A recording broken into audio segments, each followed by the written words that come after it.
السلام عليكم ورحمة الله وبركاته. أهلا مرحبا بكم في حلقة جديدة وخبر جديد. ميسي وثنائي برشلونة يسيبون انتر ميامي بعدوى كتالونية.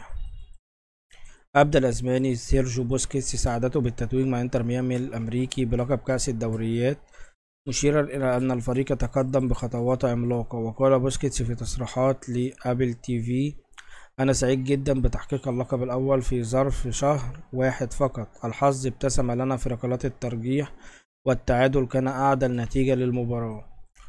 وبخصوص نجاحه هو والأرجنتيني ليونيل ميسي والأسباني جوردي ألبا ثلاثي برشلونة السابق في تغيير انتر ميامي للأفضل، علق: أصبنا الفريق بعدوى روحنا وعملنا وشخصيتنا وخبرتنا مع الفريق الكتالوني.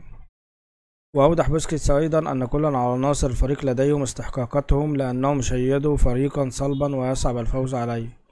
وختم: بخلاف كل هذا لدينا أيضا ليو الذي يصنع الفارق لأنه أفضل لاعب في العالم. وسجل ميسي هدفا في المباراة التي انتهت بالتعادل 1-1 وفاز بها انتر ميامي بركلات الترجيح 19.